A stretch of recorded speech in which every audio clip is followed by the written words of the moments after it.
እንደምን አላችሁ? እኔ አለው እግዚአብሔር ይመስገን ደህና ነኝ። ዛሬም በጠቃሚና በአዲስ ፕሮግራም በድጋሜ ተገናኝተናል። በዛሬው የጤና ፕሮግራማችን ላይ የምንመለከተው ረጅም ዕድሜ እናም ጤናማ ህይወትን ለመኖር መመገብ ያለባችሁን ወሳኝ ምግቦችን በዚህ ቪዲዮ ላይ የምነግራችሁ ይሆናል ማለት ነው።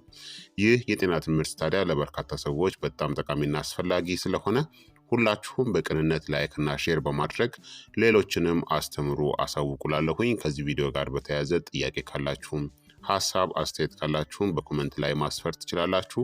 በቀጥታ ወደ ጤና ትምህርታችን የማልፍ ይሆናል። ብዙ ሰዎች ረጅም ዕድሜን መኖር ይፈልጋሉ። ረጅም ዕድሜን እንድትኖሩ ሲባል አመጋገባችሁ ሳይሆን ረጅም ዕድሜን እንድትኖሩ ሲባል ከዕድሜ ጋር ተያይዘው የሚመጡ ስር የሰደዱ በሽታዎችን በመከላከል ረጅም ዕድሜን እንድትኖሩ ወይም ደግሞ ያለ ጊዜው ሞትን የሚከላከሉ መመገብ ያለባችሁን ምግቦች እንድትመገቡ ለማለት ነው እንጂ የህይወት ጣራችንን የሚወስነው ያው እንደምታውቁት እንግዲህ ፈጣሪ ብቻ ነው ማለት ነው። ነገር ግን አመጋገባችንን በማስተካከል ከዕድሜ ጋር ተያይዘው የሚመጡ ስር የሰደዱ በሽታዎችን መከላከል እንችላለን። ስለዚህ ያለ ጊዜው በበሽታ አማካኝነት የሚከሰት ሞትን መቀነስ እንችላለን ማለት ነው። ረጅም ዕድሜን ለመጠበቅ ምርጡ አመጋገብ ብዙ ፍራፍሬዎችን፣ ለውዝናም ጥራጥሬዎችን፣ አትክልቶችንና ሙሉ እህሎችን ያካተተ አመጋገብን መከተል አለባችሁ። ከጤናማ አመጋገብ በተጨማሪ ጄኔቲክስ ወይም ደግሞ ዘር ረጅም ዕድሜ በህይወት የመቆየት ጊዜ ውስጥ ሚናን ይጫወታል። ነገር ግን የአኗኗር ዘይቤ የበለጠ ጠቃሚ ነገር ነው። አንዳንድ ጥናቶች እንደሚያሳዩት 25% የአንድ ሰው ረጅም ዕድሜ የመኖር ሁኔታ የሚወሰነው በጄኔቲክስ ወይም ደግሞ በዘር ሲሆን የተቀረው ደግሞ በአኗኗር ዘይቤ ነው። ረጅም ዕድሜ የመኖር ግብ የተሻለ ህይወት መኖር፣ በተሻለ የአእምሮ እናም የአካል ደህንነትናም ንቁ መሆን መቻል ነው። አመጋገብ ረጅም ዕድሜ የመኖር ዓላማ ላይ እንዴት ተጽዕኖ እንደሚያሳድር ልንገራችሁ።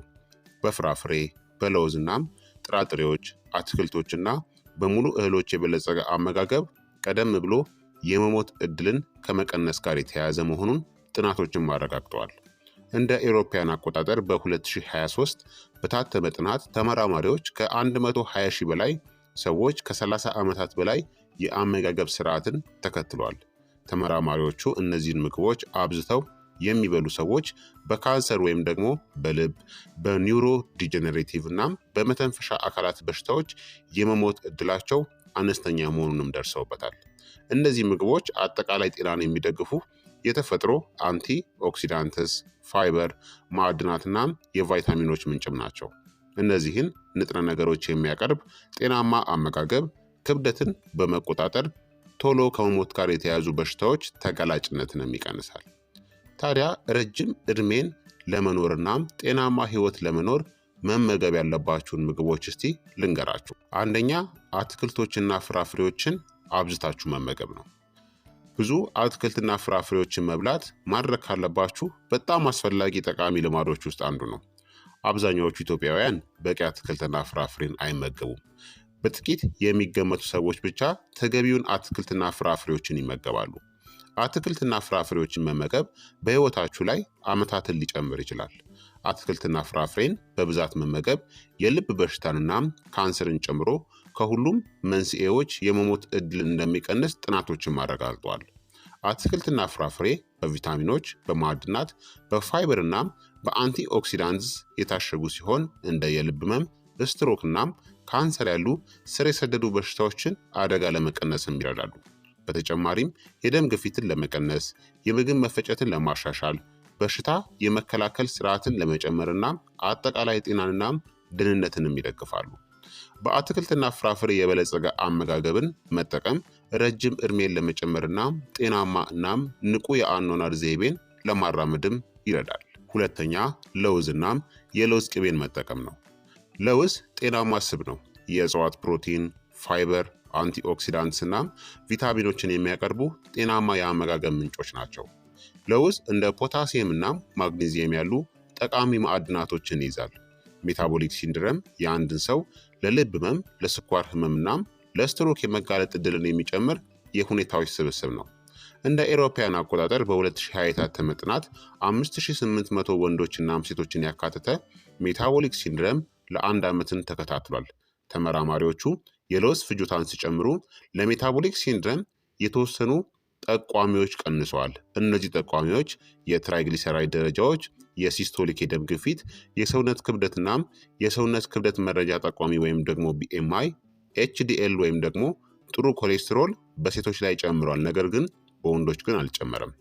የለውዝናም የለውዝ ቅቤ በጤናማ ቅባት፣ በፕሮቲን፣ በፋይበር፣ በቫይታሚኖችና በማዕድናት የበለጸገ ሲሆን እነዚህም የልብ ህመም ተጋላጭነትን ለመቀነስ፣ የኮሌስትሮል መጠንን ለመቀነስ፣ የደም ስኳር መጠንን ለመቆጣጠር፣ የአእምሮ ስራን ለማሻሻልና አጠቃላይ ጤናንና ረጅም ዕድሜን ለመደገፍም ይረዳሉ። የተመጣጠነ እናም ጤናማ አመጋገብ እቅድ አካል ሆኖ በአመጋገባችሁ ውስጥ ለውዝናም የለውዝ ቅቤ ማካተት ረጅም እናም ጤናማ ህይወት እንድንኖር አስተዋጽኦ ያደርጋል። ሶስተኛ፣ ከስጋ ነፃ የሆኑ ምግቦችን መመገብ ነው። ለረጅም ጊዜ ህይወት በሳምንት ከአንድ ቀን በላይ በእጽዋት ላይ የተመሰረቱ ምግቦችን በአመጋገባችሁ ውስጥ ማካተት አለባችሁ። ጥናቶችም እንዳረጋገጡት የቬጂቴሪያን አመጋገብ ለልብ ህመም የመጋለጥ ስጋትን ይቀንሳል። እንደ አውሮፓውያን አቆጣጠር በ2020 የታተመ አንድ ጥናት የምግብ ምርጫዎች የህይወት ዕድሜን እንዴት እንደሚጎዱም ተመልክቷል። ተመራማሪዎቹ ረጅም ዕድሜን መቆየት ትልቁን ጥቅም ማግኘት የሚቻለው ቀይናም የተቀነባበሩ የስጋ አመጋገብን በመቀነስ ሊሆን እንደሚችልም ወስኗል። ስለዚህ እንደ ባቄላ፣ ምስር፣ አተርናም ሽምብራ የማዕዘን ድንጋይ ናቸው የህይወታችን ማለት ነው። ማለትም ስጋ አብዝቶ ከመመገብ እነዚህን ምግቦችን መመገብ ረጅም ዕድሜን እንድንኖር ይረዳናል። አራተኛ፣ የሜዲትራኒያን አመጋገብን መከተል ነው። የሜዲትራኒያን አመጋገብ ረጅምናም ጤናማ ለመሆን ከምትመገቡት ምግብ ውስጥ አንዱ ነው። ይህ የአመጋገብ ስርዓት በከፍተኛ መጠን ፍራፍሬዎችና አትክልቶች፣ ጤናማ ቅባቶች፣ ለውዝ፣ የወይራ ዘይትናም አቮካዶን ያካትታል። የሜዲትራኒያን አመጋገብ በሳምንት ጥቂት ጊዜ የባህር ምግቦችን፣ ወተትናም እንቁላል መጠነኛ ፍጆታን ይጨምራል። ስጋ እናም ጣፋጭ ምግቦችንም ይገድባል። የሜዲትራኒያን አመጋገብ በፍራፍሬ፣ በአትክልት፣ በሙሉ እህል፣ የወይራ ዘይት፣ ለውዝ፣ እንደ ዘሮች እንደ ተልባ ዘር እናም ቺያ ሲድስ እናም እንደ አሳ እና ዶሮ ባሉ ስስ ፕሮቲኖች የበለጸገ ነው። ይህ አመጋገብ ከፍተኛ መጠን ባለው አንቲኦክሲዳንትስ፣ ጤናማ ስብናም አንቲ ኢንፍላማቶሪ ባህሪያቶች ይታወቃል። ይህም እንደ የልብ ህመም፣ ካንሰር እናም የስኳር በሽታ ያሉ ስር የሰደዱ በሽታዎችን አደጋ ለመቀነስም ይረዳል። የሜዲትራኒያን አመጋገብ ዝቅተኛ የልብ ህመም፣ የተሻሻለ የአንጎል ጤና እናም ከረጅም የህይወት ዘመን ጋር የተያያዘ ነው። ይህንን አመጋገብ መከተል አጠቃላይ ጤናን፣ ረጅም ዕድሜንና ደህንነትንም ያበረታታል። አምስተኛ ደግሞ አረንጓዴ ሻይን መጠቀም ነው። አረንጓዴ ሻይ መጠጣት ረጅም ዕድሜ እንድንኖር ያደርጋል ማለት አይቻልም። በረጅም ዕድሜና በአረንጓዴ ሻይ አወሳሰድ መካከል የተወሰነ ግንኙነት አለ። ብዙ ጥናቶች አረንጓዴ ሻይ ለልብ ህመም፣ ለካንሰር፣ ለአይነት 2 የስኳር በሽታ፣ የአልዛይመርስ በሽታ እናም ከመጠን ያለፈ ውፍረት ተጋላጭነትን ይቀንሳል። እንደ አውሮፓውያን አቆጣጠር በ2020 የታተመ ጥናት እንደሚያሳየው ከፍተኛ አረንጓዴ ሻይ የሚወስዱት ዝቅተኛ መጠን ከሚወስዱት በልብ ህመምና በስትሮክ የሞት ዕድላቸው ዝቅተኛ ነው። አረንጓዴ ሻይ በአንቲ ኦክሲዳንትስ የበለጸገ ሲሆን በተለይም ካቴኪን ብዙ የጤና ጠቀሜታዎች እንዳሉት ተረጋግጧል። እነዚህ አንቲ ኦክሲዳንቶች እብጠትን ለመቀነስ፣ የልብ ጤናን ለማሻሻል፣ የአንጎል ስራን ለማሳደግ፣ ሜታቦሊዝምን ለማሻሻል እና እንደ ካንሰር እና የስኳር በሽታ ያሉ ስር የሰደዱ በሽታዎች የመጋለጥ ዕድልንም ይቀንሳል። አረንጓዴ ሻይን አዘውትሮ መጠጣት ረጅም ዕድሜ እናም ዕድሜ ጋር ለተያያዙ በሽታዎች የመጋለጥ ዕድላችሁን ይቀንሳል።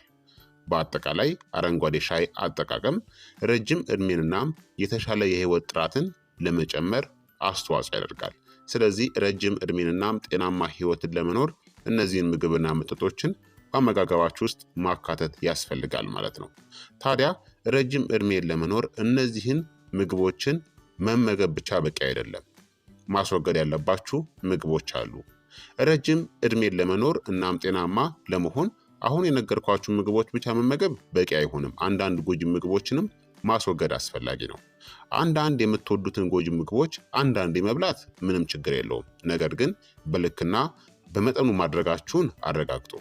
ረጅም እድሜን ለመኖር ማስወገድ ያለባችሁ ምግቦችና መጠጦች የምንላቸው የተጨመረ ስኳር ያለባቸውን ጣፋጭ ምግቦችን ለምሳሌ ኬኮች፣ ከረሜላዎች፣ ኩኪዎች፣ እንደ አይስክሬም እና ሶዳ መጠጦችን ማለትም እንደ ኮካኮላ ያሉ ለስላሳ መጠጦችን፣ ጣፋጭ መጠጦችን ማስወገድ አለባችሁ። በተጨማሪም ደግሞ ስኳር የተጨመረባቸው የፍራፍሬ ጭማቂ ወይም ደግሞ ጁሶችንም ማስወገድ አለባችሁ። አልኮልን፣ ከፍተኛ ሶዲየም ወይም ደግሞ ጨው ያላቸው ምግቦችን፣ የሳቹሬትድ ስብ ምግቦችን ለምሳሌ እንደ ቅቤ፣ ፓልምናም የኮኮናት ዘይት የተሰሩ እናም ቀይ ስጋን ማስወገድ ያስፈልጋል ማለት ነው። እነዚህ ከእድሜ ጋር በተያያዙ ለሚከሰቱ በሽታዎች በጣም አስተዋጽኦ ያደርጋሉ። በክሮኒክ ዲዚዝ ወይም ደግሞ ስር በሰደዱ በሽታዎች ለአይነት 2 የስኳር በሽታ ይዳርጋሉ፣ የደም ግፊትን ያስከትላሉ፣ ከፍተኛ ኮሌስትሮልን ያስከትላሉ። ያም ማለት ለልብ ህመም የመጋለጥ እድላችሁን ይጨምራሉ። የፋቲ ሊቨር ዲዚዝን ወይም ደግሞ ስባማ የጉበት በሽታን ያስከትላሉ። በአጠቃላይ ስር የሰደዱ በሽታን ስለሚያስከትሉ እነዚህን ምግቦችን ማስወገድ አለባችሁ። በአጠቃላይ ፍራፍሬዎችን፣ አትክልቶችንና ሌሎችንም ጨምሮ ቅድም የጠቀስኩትን ጤናማ ምግቦችን መጠቀም ረጅም እድሜንና ጤናማ ህይወትን እንድትኖሩ ይደግፋል ማለት ነው። ስለዚህ ክቡራትና ክቡራን ተመልካቾቼ የዛሬው የጤና ትምህርቴ እንግዲህ ይህንን ይመስል ነበረ። እንደተማራችሁበት ተስፋ አደርጋለሁኝ። ሀሳብ አስተያየታችሁ አይለኝ እላለሁ። ረጅም እድሜና ጤናማ ህይወት ለመኖር መመገብ ያለባችሁን ምግቦችን በስፋት ነግሬያችኋለሁኝ ማለት ነው። ይህ የጤና ትምህርት ታዲያ ለበርካታ ሰዎች በጣም ጠቃሚና አስፈላጊ ስለሆነ ሁላችሁም በቅንነት ላይክና ሼር በማድረግ ሌሎችንም አስተምሩ አሳውቁላለሁኝ። ከዚህ ቪዲዮ ጋር በተያያዘ ጥያቄ ካላችሁም ጥያቄያችሁን በኮመንት ላይ አስፍሩልኝ። በቀጣይ የጤና ትምህርት እስከምንገናኝ እኔንም እናንተንም ቸር ያቆየን። መልካም ጊዜ፣ መልካም ቆይታ። ቻው ቻው።